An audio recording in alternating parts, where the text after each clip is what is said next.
I'm sitting in a small duplex in Houston, Texas, the kind of neighborhood I used to drive through and think, how did people end up here? The paint's peeling. The AC barely works. Ironic, considering I used to run an HVAC business. My neighbors are loud.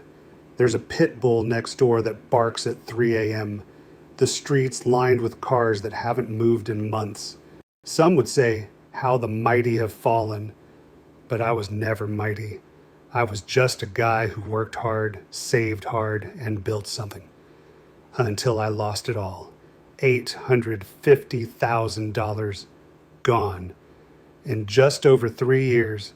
Not from some elaborate scam, not from building a house on family land in a village, not from some bar girl who took everything, from doing what I thought were smart, sensible investments in the Philippines, the kind of investments that made sense, the kind that worked for me in America for 20 years. I'm 72 years old now. 6 years ago, I was an HVAC contractor in Houston, had my own business, 3 employees, owned 4 rental properties, had $280,000 cash saved. I thought I was retiring to live the life I'd always dreamed about. Instead, I'm starting over in a duplex I never thought I'd live in, doing the same work I did when I was 25. This is my story. And if you're thinking about moving to the Philippines with your life savings, you need to hear every word of it. Because I did everything right, I was careful, I was smart, and I still lost everything. Let me go back to the beginning of it all, where this all started. I was 41 years old. I'd gotten married young, 22, to my high school girlfriend, Amy. We thought we had it all figured out. Young love, big plans. But I was old-fashioned in how I viewed relationships. I believed in traditional roles. The man provides, the woman supports. You build something together. Amy had different ideas. She wanted independence, her own career, split bills. We're equals, she'd say. And I get it. I'm not saying she was wrong. I'm saying we were incompatible. By 40, we were divorced. No kids. Clean split after 18 years of marriage. And I found myself single, working 60-hour weeks, tired of the Houston bar scene. American women my age, they saw me as outdated, chauvinistic, a paycheck with opinions. I'm not bitter about that. It's just how things are now. But I didn't fit anymore. Then, in late 2012, a buddy of mine, Eddie, worked with me doing commercial HVAC, came back from a trip to the Philippines. He wouldn't shut up about it. We were installing a unit in a warehouse in Pasadena, 95-degree heat, sweating through our shirts, and Eddie's going on and on. Brother, it's different out there. The women are traditional, respectful. They actually appreciate a man who works hard and provides. I was skeptical. Come on, man. Every place has issues. I'm serious. 2 weeks there, I felt like a king. Not because of money, because of respect. He showed me photos on his phone. Manila, beaches, bars, girls who looked like they belonged in magazines, smiling at the camera. And the cost of living? Brother, you could live like a millionaire on what we make here. I didn't believe him. Not entirely.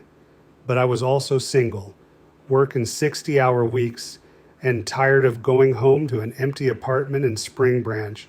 So in January 2013, I booked a 2-week trip to Manila, and everything changed. I'm not going to bore you with all the details. You've probably heard it before. Guy goes to the Philippines, falls in love with the country, has the time of his life, comes back and can't stop thinking about it. That was me. But what hit me immediately wasn't just the nightlife or the beaches.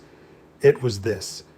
The Philippines offered something I couldn't find in America anymore. A place where traditional values still mattered. Where a man who worked hard and provided was respected, not resented. Where relationships felt simple. I'm not talking about bar girls or anything transactional. I'm talking about genuine connections with women who saw value in what I could offer as a man. That sounds arrogant. Maybe it is. But after years of American women telling me I was outdated, it felt good to be somewhere that didn't.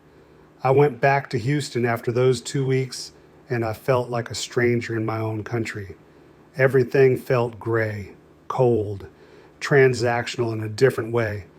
Over the next few years, I went to the Philippines maybe 5 or 6 times, always had a great time, always came back energized, but I never seriously considered moving there. Not until I hit 50. By then, I'd built something. By 2015, I was 54 years old. I'd built a successful HVAC business in Houston, Marcus Climate Control. Just me and 3 employees, but we did good work. Commercial and residential, new installs, repairs, maintenance contracts. We stayed busy. I was making about $120,000 a year after expenses. Not rich, but comfortable. And I'd gotten smart about real estate. Back in the early 2000s, I started buying rental properties in Houston, cheap ones, run down, the kind that needed serious work, but I could do it all myself. HVAC, plumbing, electrical, even drywall and paint. I'd buy a house for $60,000, put $30,000 into it, rent it for $1,200 a month. By 2015, I owned 4 rental properties, all paid off. They brought in about $3,500 a month after expenses, property taxes, insurance, maintenance. I had $280,000 cash saved, and I was tired. Tired of the Houston heat, tired of working weekends, tired of dealing with American tenants who knew their rights and used them, tired of American women who saw me as a paycheck and a list of flaws. I went to Manila for my 54th birthday in March 2015. 2 weeks at a nice hotel in Makati, the peninsula. $250 a night, but I didn't care. It was my birthday, my celebration. And I thought, why am I waiting? I could sell my business, keep the rental properties for income, move to Manila, live well. I was 54, still had plenty of good years ahead. Why spend them in Houston, sweating in attics, when I could be living the life I actually wanted? So I set a goal, 4 more years. Wait until I turn 58, old enough to qualify for the special resident retirees visa. Get another $100,000 saved. That's $380,000 total, plus whatever I could sell the business for. Keep the rental properties. They'd provide steady income, enough to live on in Manila without touching savings. And maybe I could do some real estate investing out there. I knew property. It's what I was good at. Buy a condo, renovate it, flip it, make some money, keep busy, keep sharp. It seemed perfect. March 2019, 3 weeks after my 58th birthday. I sold Marcus Climate Control to one of my competitors. Now I knew the business was worth more than what I got. A lot more. $120,000 annual profit? That business should have sold for $350,000, maybe $400,000. But I wanted out fast. I wanted to start my new life, and I was impatient. So when my competitor offered $180,000, I took it. He got my client list, my equipment, my van. I signed a non-compete for Harris County. Looking back, I left at least $200,000 on the table, but at the time, I didn't care. I had my plan. I kept the 4 rental properties. They were separate from the business. Total liquid assets, $460,000. Monthly income from rentals, $3,500. I wasn't rich, but I was comfortable. I did the math. Even if I spent $4,000 a month, way more than I'd need in Manila, I had 10 plus years of runway, and that was without touching the principal. I got myself a special resident retirees visa, SRRV. At 58, I qualified for the classic program. Required a $20,000 deposit in a Philippine bank, but I could withdraw it later if needed. And I booked a one-way ticket to Manila, first class, Philippine Airlines. Houston to Manila direct with a layover in Vancouver. I'll never forget that feeling, sitting in the first class lounge at Bush Intercontinental, drinking a whiskey, looking at my boarding pass, one way, no return date. I was leaving America maybe forever. The flight was incredible. First class on Philippine Airlines is no joke. Lie flat seats, endless food, flight attendants who actually smiled and meant it. I was buzzing. This was it, my new life. Then, about an hour before landing in Manila, we hit turbulence, the worst I'd ever felt in my life. The plane shook, then dropped. I don't know how to describe it. Like the floor disappeared. My stomach went into my throat. People screaming. Overhead bins popping open, bags falling. Then the plane stabilized, but everyone was shaken. The pilot came on afterward, very calm, very professional. Ladies and gentlemen, we apologize for that. We encountered sudden wind shear and dropped approximately 500 feet. We're stable now. Please keep your seat belts fastened. 500 feet in seconds. A guy in economy, poor bastard, wasn't strapped in, got thrown into the overhead compartment. Blood everywhere. Broken arm, maybe worse. They moved him up to first class to treat him. Sat him right next to me. Flight attendants bandaging his head. He was in shock. Couldn't stop shaking. And in that moment, as I watched them work on this guy, a thought came to me, clear as day. Be careful in the Philippines. Be careful where you put your money. Be careful who you trust. I should have listened to that warning. I should have listened to my gut. First year, euphoria, 38 minutes to 58 minutes. We landed at Ninoy Aquino International Airport at 6 a.m. The heat hit me the moment I stepped off the plane. That thick, humid Manila air. I loved it. Immigration was easy. SRRV meant I breezed through. I'd booked a week at the Makati Shangri-La, $300 a night. Didn't care. This was my celebration. That first week in Manila, I went all out. Steaks at Wolfgang's Steakhouse, $150 for a ribeye that was just okay, but I didn't care. Drinks at rooftop bars, City of Dreams, Resorts World. I was everywhere. Massages, shopping.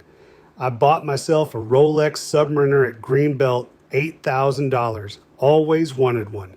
I probably spent $10,000 that first week, but I was happy. This was my new life, and it was everything I'd hoped it would be.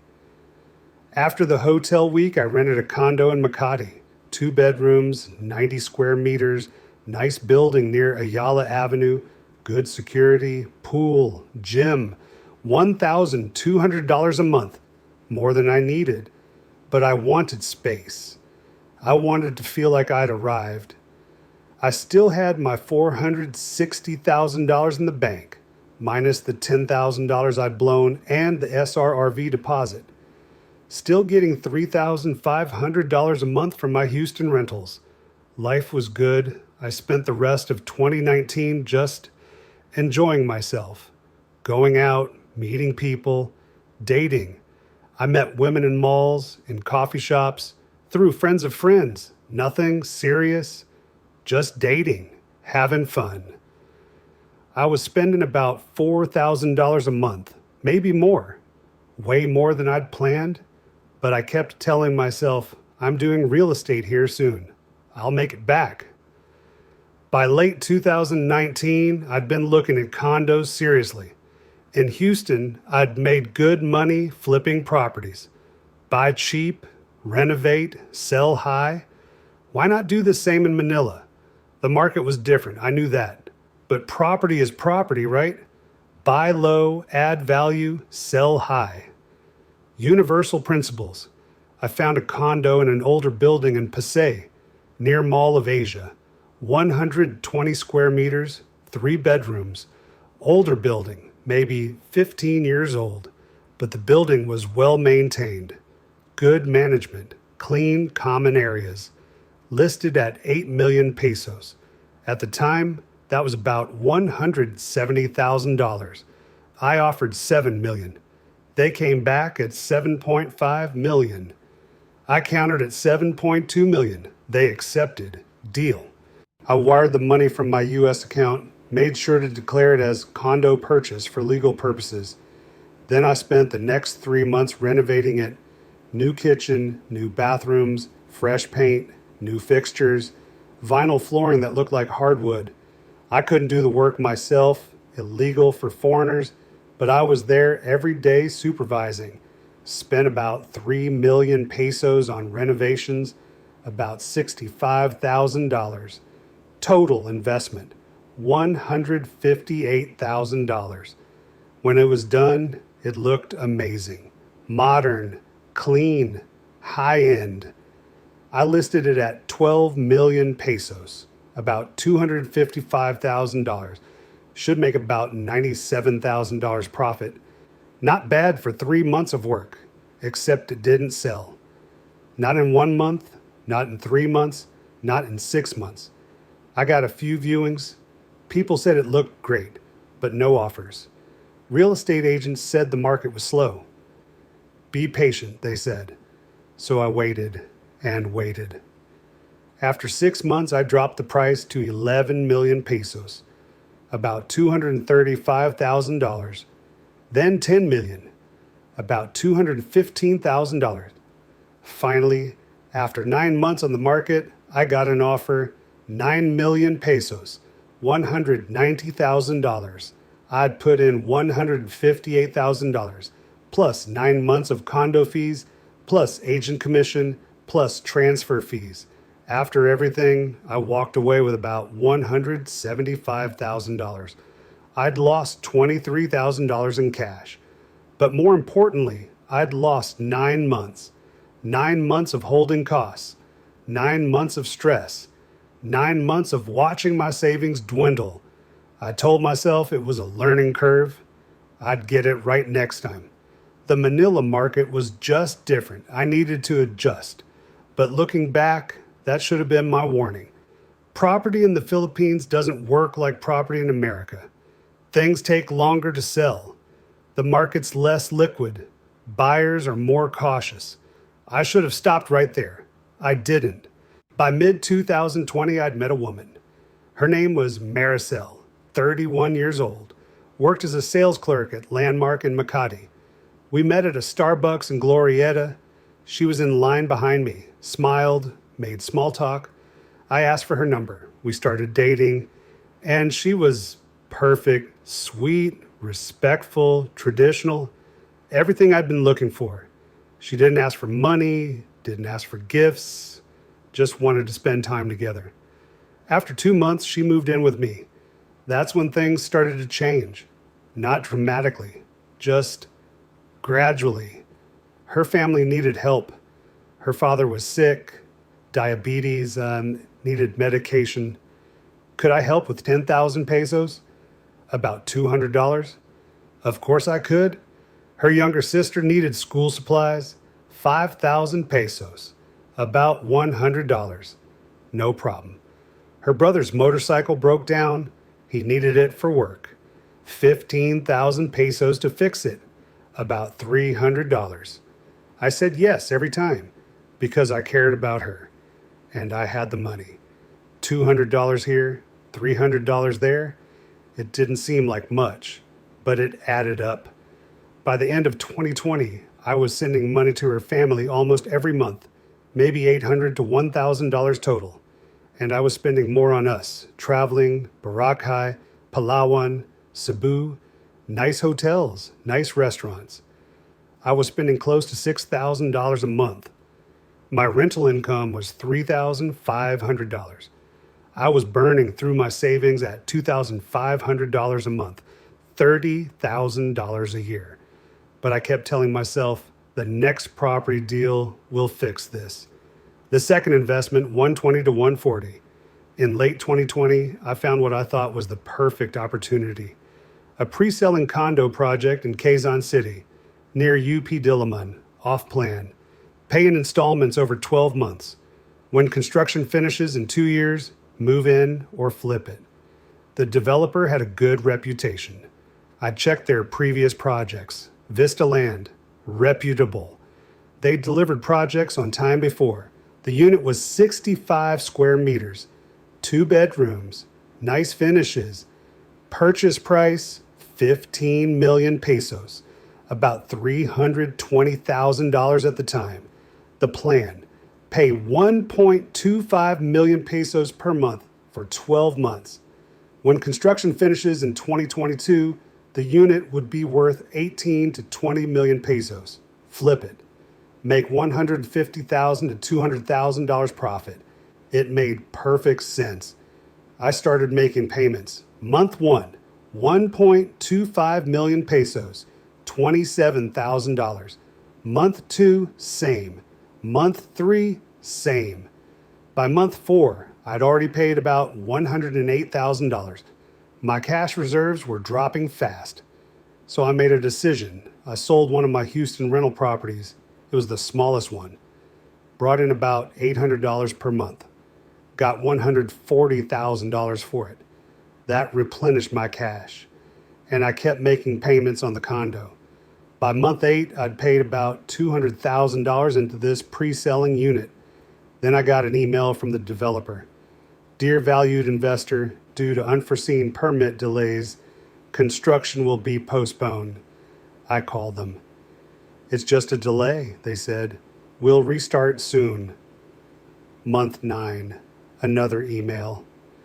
Construction has been temporarily suspended due to legal issues with neighboring property. I went to their office. The woman at the desk smiled apologetically. Sir, we're working on it. Don't worry. Month 10. Construction still hadn't started. Month 12. I'd paid the full amount, $320,000, but there was no building, just an empty lot. I hired a lawyer. He looked into it. Turned out there were multiple lawsuits, neighbors claiming the developer didn't have proper permits, environmental groups claiming the project would damage a watershed. The developer was fighting it in court, but construction was frozen. My lawyer said, you can try to sue to get your money back, but you'll be in line behind dozens of other investors. It could take years, and you might not get anything. I sat in my condo that night staring at the contract. $320,000 gone, not lost, not yet, but frozen, inaccessible. And every month that passed, the chances of getting it back seemed to shrink. Second major loss, $320,000 locked, possibly permanent. Year 3, desperation, 140 to 210. By early 2021, I was in trouble. Let me add it up. First condo flip, lost $23,000. Pre-selling condo, $320,000 locked up. Living expenses over 18 months, about $108,000. 18 months times $6,000 per month. Total spent/lost, $451,000. What I had left, cash in bank, about $200,000. 3 rental properties in Houston, income $2,600 per month. 1 condo in Manila, the one I was living in, worth maybe $180,000. I was still spending $6,000 per month. My income was $2,600 per month. I was burning $3,400 per month from savings. At that rate, I had maybe 4 to 5 years left, but I kept thinking, one more deal, one more property. I can turn this around. Maricel and I were still together. I was still helping her family. more and more. Her father needed surgery, 50,000 pesos, about $1,000. Her sister's graduation, new dress, photos, party, 20,000 pesos, about $400. Her brother wanted to start a small business, motorcycle taxi, needed a down payment, 30,000 pesos, about $600. Always something. Looking back, I should have seen it, but I was lonely. I wanted to believe I'd found something real. I wanted to believe Maricel loved me for me, not my money. In mid-2021, I saw an opportunity I thought I couldn't pass up. A plot of land in Cavite, just outside Manila, about an hour south. It was in a developing area. New subdivisions going up. Middle-class neighborhood. The land was 400 square meters, big enough to build 2 small houses. Houses in that area were selling for 12 to 15 million pesos each, about $250,000 to $320,000. Land cost 6 million pesos, about $128,000. I could build 2 houses for maybe 8 million pesos each. Total 16 million pesos, about $340,000. Sell them for 12 million each, 24 million total, about $510,000. Profit 8 million pesos, about $170,000. It was a big project, but it made sense. Except there was one problem. Foreigners can't own land in the Philippines. I knew that. Everyone knows that. But I'd been with Maricel for over a year. We were serious, talking about marriage. She suggested putting the land in her name. We're going to get married anyway, she said. It'll be ours, our project together. I hesitated. We weren't married yet. I'd have no legal claim, but I trusted her. I was in love. So I transferred $128,000 to her account for the land purchase. The deed was in her name, Maricel Santos. I had a receipt, I had transfer records, but legally I owned nothing. For about 2 months, everything was fine. We talked about house plans, got quotes from contractors. It felt like we were building something together. Then one night in September 2021, Maricel sat me down. Marcus, I need to talk to you. My stomach dropped. I don't think this is working anymore. Just like that. I'm moving back to my family in Batangas. I think we need to end this. I was stunned. What? Why? What happened? It's just not right. I'm sorry. She moved out the next day, took her clothes, her things, and the land. I tried calling her, texting her, nothing. I went to a lawyer. I showed him the transfer records, the receipts. He looked at me and said, "You did what?" He shook his head, didn't say anything for a long moment. Then, "You're an idiot. Can I get the money back? Can I sue?" Sue for what? You gave her money. She bought land. It's in her name. You're not married. You have no claim. But I have receipts. Receipts showing you gave her a gift, that's all. He sighed, looked almost sad. I'm not even going to charge you for this consultation, but here's my advice. Don't ever do that again. I sat in my condo that night, alone, doing the math. $128,000. Gone. Just gone. I'd given it to a woman I thought I loved, a woman I thought I'd marry, and she took it, took the land, disappeared. Third major loss, $128,000. By late 2021, I was in bad shape, mentally, financially, emotionally. I'd lost $471,000 in less than 3 years. I was spending $6,000 per month with only $2,600 coming in. I had maybe $170,000 cash left. 3 rental properties in Houston and the condo I was living in. I knew I needed to slow down, stop investing, just live off what I had.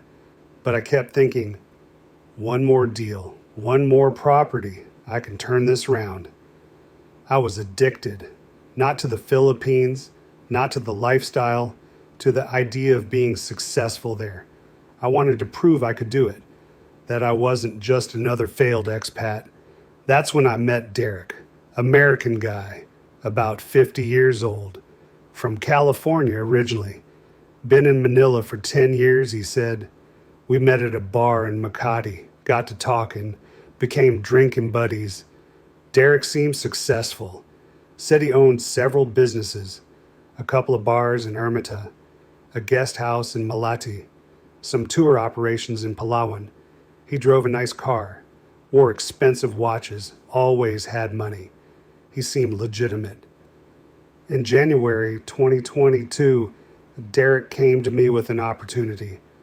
Brother, I'm starting a new venture, tour packages for American retirees, golf tours, island hopping, cultural tours, big market. He laid out the business plan, showed me projections. I'm putting in $100,000. I've got another investor putting in $100,000. If you come in with $100,000, we each own a third. What's the expected return? Conservative estimate, $8,000 a month per partner once we're up and running. That's $96,000 a year on a $100,000 investment. I was skeptical. That seems high. It's a volume business. We're targeting the retirement market. 10,000 American retirees move to the Philippines every year. We just need to capture 2 to 3% of that market. He showed me everything. Business plan, market research, projected expenses. And we're doing this legit. Filipino corporation, proper shareholders, lawyer handling everything. I met with the lawyer. Nice office in Makati. Seemed professional. He showed me the incorporation documents, shareholder agreements. Everything looked legitimate. We looked at office spaces, met with potential contractors, talked to hotel partners in Boracay and Palawan. Derek introduced me to the other investor, a guy named Tom, supposedly from Texas. Everything seemed real. So in February 2022, I wired $100,000 to the company account. We had a signing ceremony, paperwork, photos, Derek, Tom, me, and the lawyer. To new beginnings, Derek said, raising his glass. 2 months later, Derek stopped answering his phone. His apartment was empty, cleared out. I went to the office space we'd been looking at. They'd never heard of us. I called Tom, number disconnected. I went to the lawyer's office. Building security said he'd moved out 3 weeks ago. No forwarding address. It hit me slowly. Then all at once. There was no business. There never was. The other investor was fake. Probably Derek's partner. The lawyer, either paid off or in on it. The office viewings, just empty spaces Derek had access to somehow. The hotel partners probably didn't exist either. $100,000. Gone. I tried to find Derek, called everyone we knew. One guy said, yeah, Derek split. Heard he went to Vietnam, or maybe Cambodia. I went to the police. They took a report, said they'd investigate. I never heard back. Fourth major loss, $100,000. The reckoning, 3 hours to 3 hours, 20 minutes. Let me add it up for you, because I've spent the last 6 years doing this math in my head. What I brought to the Philippines, initial cash, $460,000 money from selling Houston rental property, $140,000. Total, $600,000 losses. First condo flip, minus $23,000 pre-selling. Condo, locked up, minus $320,000.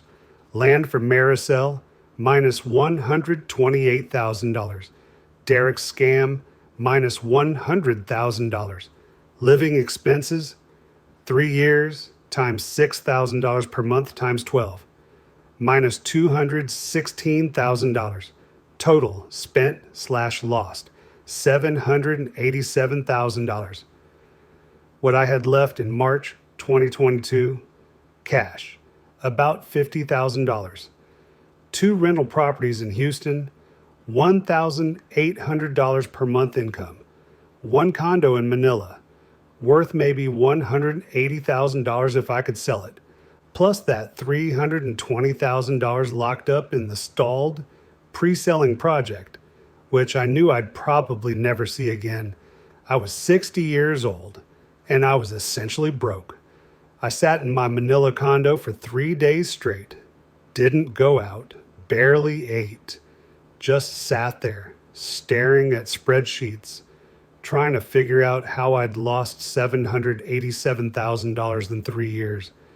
How I'd gone from comfortable retirement to this. The worst part wasn't the money, it was the shame. I'd been so confident, so sure I knew what I was doing. I was a property guy. I'd made money in Houston for 30 years. Why wouldn't it work in Manila? But I'd been an idiot. I'd thought the Philippines was just like America, but cheaper. It's not. The rules are different. The culture's different. The market is different. And I'd learned that the hard way at 60 years old. In June 2022, I made the hardest decision of my life. I listed my Manila condo for sale. It took 2 months to sell. Got 8.5 million pesos for it, about $175,000. After agent fees and transfer taxes, I walked away with about $165,000. I transferred $140,000 back to Houston immediately. Bought a small duplex in a rough part of town near Hobby Airport, the kind of neighborhood I used to drive through and shake my head at, but it was mine. It was in America, and it was a roof over my head. Cost $95,000. I used the remaining $45,000 to fix it up. New AC, I did that myself. New plumbing, paint, flooring. Then I rented out half of it for $700 per month, and I moved into the other half. I kept $25,000 for living expenses. Flew back to Houston in September 2022. One-way ticket, economy class this time, no fanfare, no celebration, just defeat. The first night back in Houston, I couldn't sleep. I lay in that duplex, my duplex in a neighborhood I never thought I'd live in, and I cried, not because of the money, not really, because of the time. 3 years, gone. 3 years I could have been enjoying a comfortable retirement, traveling, living well. Instead, I'd gambled it all on a dream that turned into a nightmare, and now I was 60 years old, starting over. The first year back was hell. I was 60 years old, starting over, no business, no prospects, living in half a duplex in a bad neighborhood. I was ashamed, embarrassed. I didn't tell anyone what had happened, not in detail. Just said, the Philippines didn't work out, I'm back, but I got to work. Started doing HVAC jobs again, small residential stuff at first, AC replacements, furnace repairs, ductwork. I put up flyers, posted on Craigslist, asked old clients if they needed anything. Word spread slowly. Marcus is back. He's good. He's reliable. He does quality work. Within 6 months, I was staying busy. Within a year, I was making decent money again. Not what I used to make, but enough. By 2024, I'd saved enough to buy another rental property. Small house in Southeast Houston, $75,000. Fixed it up, rented it for $900 per month, then another in 2025. COVID had passed, the market had stabilized, I was rebuilding.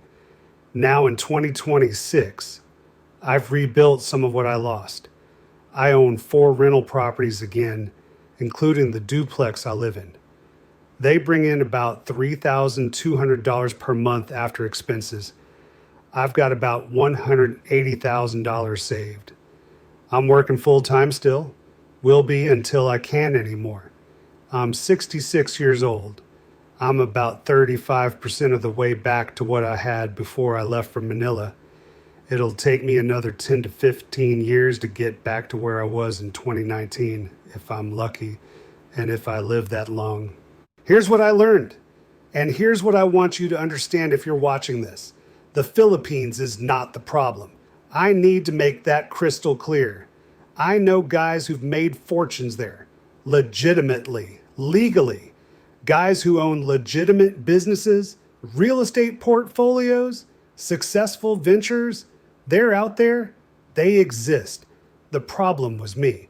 My mindset, my assumptions, my arrogance.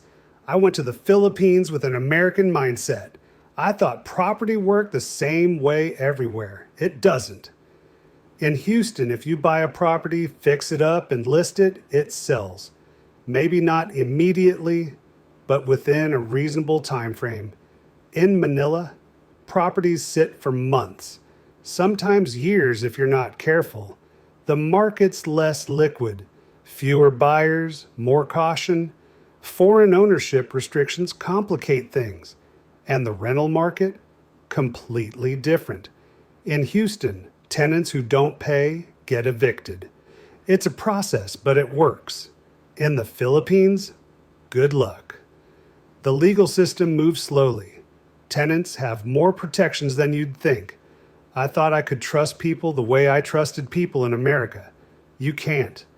Not because Filipinos are dishonest, that's not what I'm saying, but because the consequences for fraud are different there.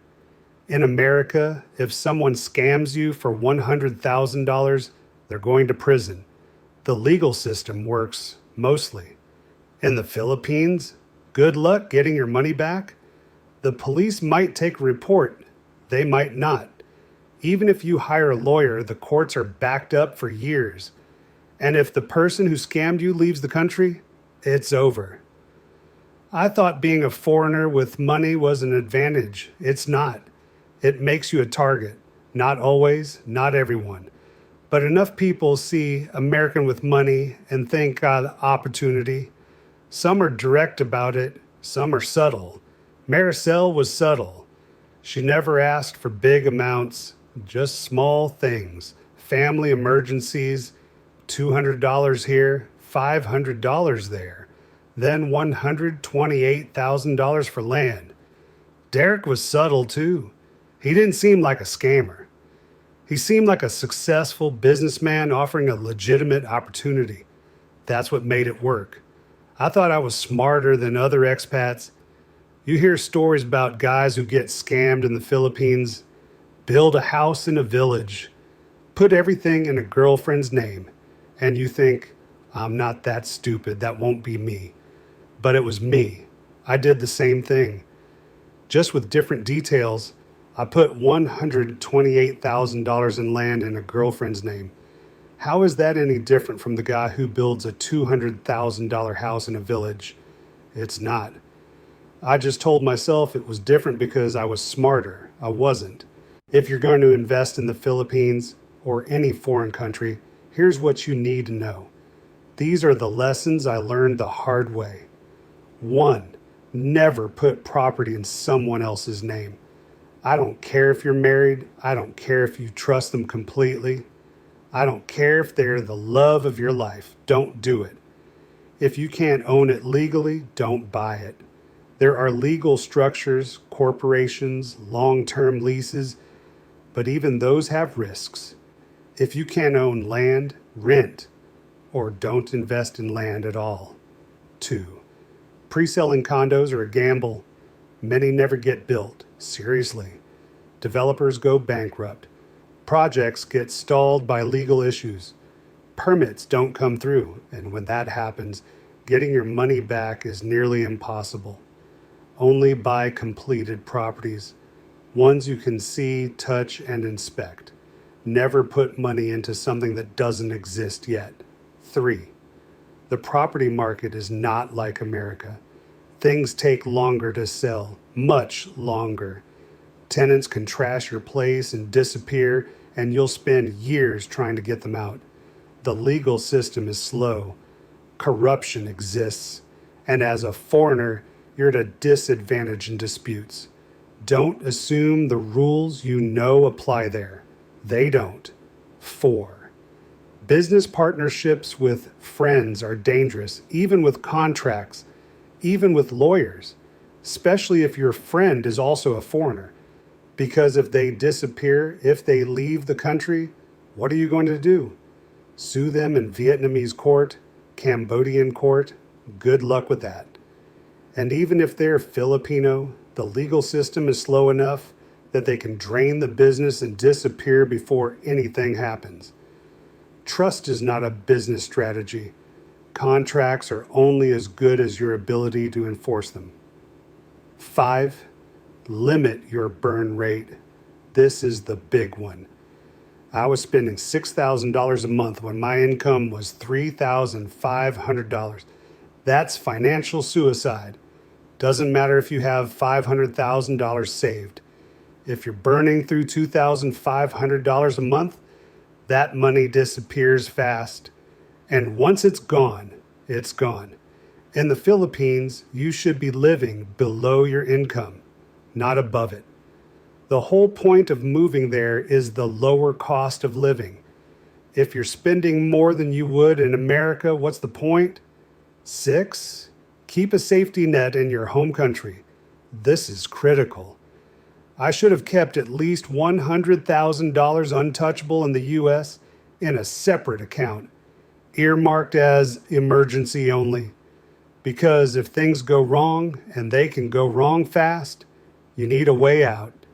You need plane ticket money, first/last/ deposit on an apartment, money to survive while you rebuild. I got lucky.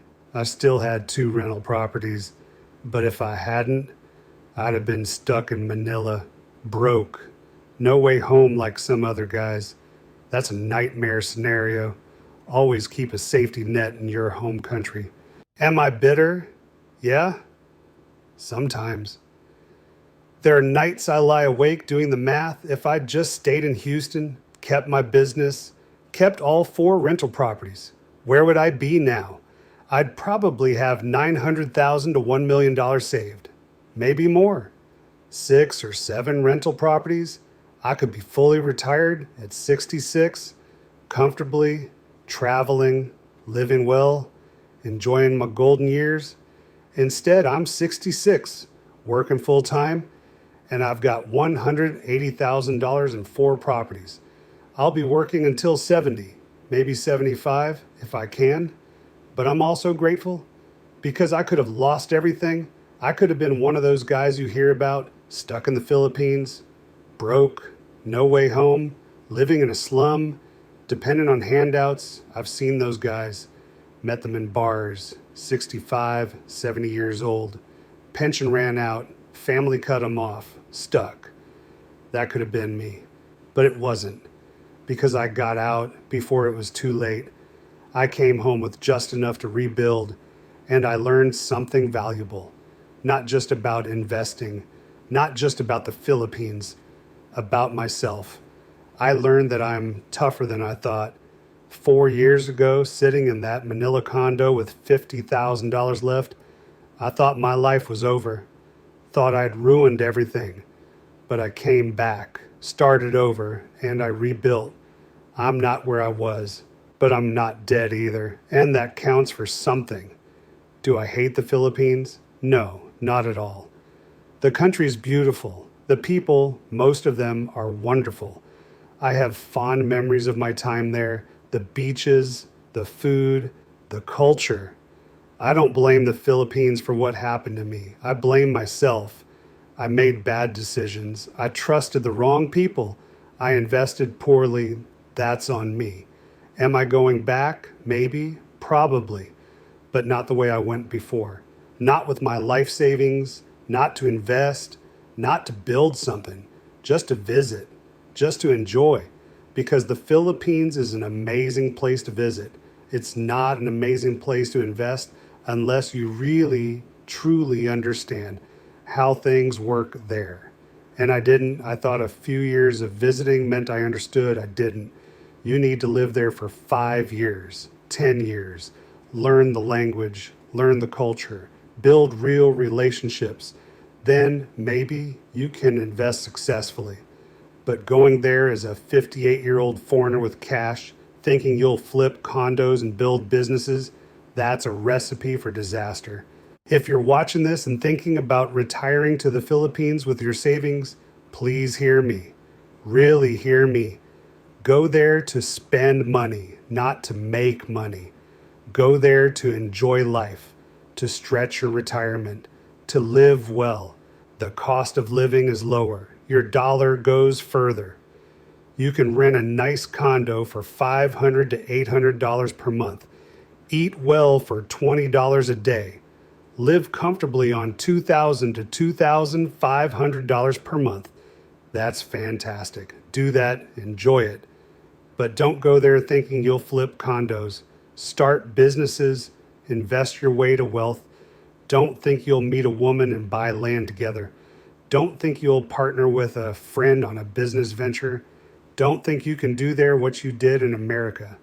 Unless you've lived there for years, unless you speak the language fluently, unless you truly understand the culture, the laws, the risks, and even then, be cautious.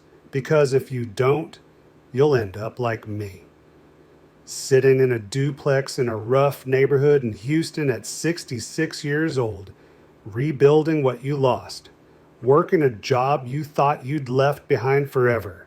I lost $850,000 in 3 years. $850,000. That's not a typo. That's not an exaggeration. Between what I spent, what I lost on bad investments, what I had stolen, and the opportunity cost of selling rental properties and leaving money on the table when I sold my business, it adds up to about $850,000. Don't let that be you. Please, learn from my mistakes. It's been 6 years since I left Manila.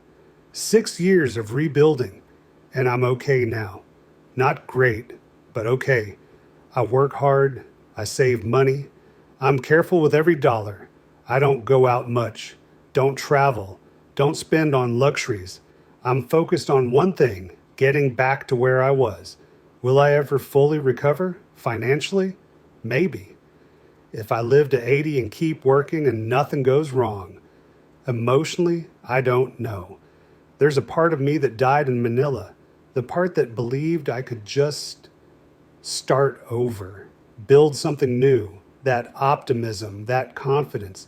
It's gone, but I'm still here, still working, still building, and maybe that's enough.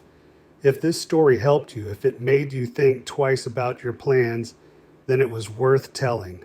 If you have your own story, if you've been through something similar, leave a comment below. Let's help each other, because nobody talks about this stuff. Nobody talks about the guys who went to the Philippines with their life savings and lost everything. We're embarrassed, ashamed, but we need to talk about it because the next guy, maybe you, needs to hear it. And if you're thinking about making the same mistakes I did, watch this video again, really listen to what I'm saying, because I'm telling you the truth nobody wants to hear. The Philippines is amazing, but it'll take everything from you if you're not careful. I was careful, and it still took everything. Don't let it take everything from you.